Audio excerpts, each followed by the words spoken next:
بسم اللہ الرحمن الرحیم۔ شروع کرتا ہوں اللہ تعالیٰ کے نام کے ساتھ جو بڑا مہربان نہایت رحم کرنے والا ہے۔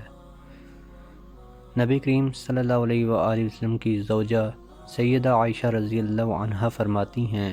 کہ میں نے کبھی نہ دیکھا رسول اللہ صلی اللہ علیہ وآلہ وسلم کو کہکا مار کر ہنستے ہوئے کہ آپ صلی اللہ علیہ وآلہ وسلم کے حلق کا کوا نظر آنے لگتا، بلکہ آپ صلی اللہ علیہ وآلہ وسلم کی یہ عادت تھی کہ مسکراتے تھے، اور جب بدلی کو دیکھتے یا آندھی کو تو آپ صلی اللہ علیہ وآلہ وسلم کے چہرے میں ڈر معلوم ہونے لگتا۔ سو میں نے عرض کیا کہ اے اللہ کے رسول، میں اور لوگوں کو دیکھتی ہوں کہ جب وہ بدلی کو دیکھتے ہیں تو خوش ہوتے ہیں،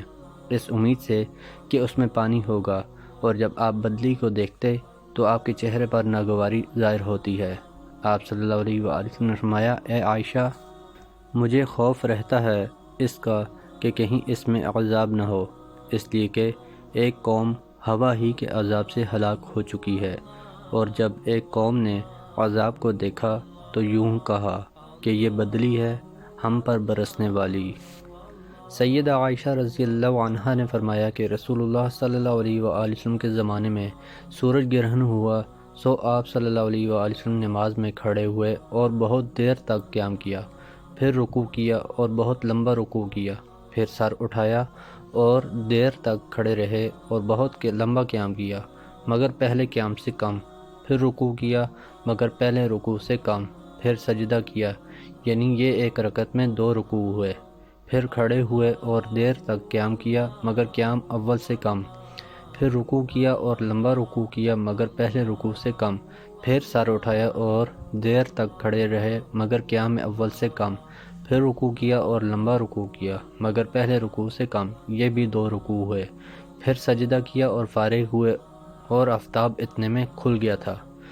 پھر لوگوں پر خطبہ پڑھا اور اللہ کی حمد و ثنا بیان کی اور فرمایا، سورج اور چاند اللہ کی نشانیوں میں سے ہیں اور ان میں گہن نہیں لگتا کسی کی موت سے نہ زندگی سے، پھر جب تم گہن دیکھو تو اللہ کی بڑائی بیان کرو اور اس سے دعا کرو اور نماز پڑھو اور خیرات کرو۔ اے امت محمد، اللہ سے بڑھ کر کوئی غیرت والا نہیں اس بات میں کہ اس کا غلام یا باندی زنا کرے۔ اے محمد کی امت، اللہ کی قسم ہے جو میں جانتا ہوں اگر تم جانتے ہوتے تو بہت روتے اور تھوڑا ہنستے۔ سن لو، میں نے اللہ کا حکم پہنچا دیا، اور مالک کی روایت میں یہ ہے کہ سورج اور چاند دونوں اللہ کی نشانیوں میں سے 2 نشانیاں ہیں۔ حضرت عبداللہ بن عباس رضی اللہ عنہما کہتے ہیں کہ نبی اکرم صلی اللہ علیہ وآلہ وسلم نے مرض الموت میں اپنے کمرے کا پردہ اٹھایا، دیکھا کہ لوگ ابو بکر رضی اللہ عنہ کے پیچھے صف باندھے ہوئے ہیں، تو آپ صلی اللہ علیہ وآلہ وسلم نے فرمایا، لوگوں، نبوت کی بشارتوں یعنی خوشخبری دینے والی چیزوں میں سے اب کوئی چیز باقی نہیں رہی ہے سوائے سچے خواب کے جسے مسلمان خود دیکھتا ہے یا اس کے سلسلے میں کوئی دوسرا دیکھتا ہے۔ مجھے رکوع اور سجدہ کی حالت میں قرآن پڑھنے سے منع کر دیا گیا ہے، رہا رکوع تو اس میں تم اپنے رب کی بڑائی بیان کیا کرو، اور رہا سجدہ تو اس میں تم دعا میں کوشاں رہو، کیونکہ یہ تمہاری دعا کی مقبولیت کے لیے زیادہ موزوں ہے۔ حضرت ابو ہریرہ رضی اللہ عنہ کہتے ہیں کہ رسول اللہ صلی اللہ علیہ وآلہ وسلم نے فرمایا، تم میں سے جو شخص سورہ 3 پڑھے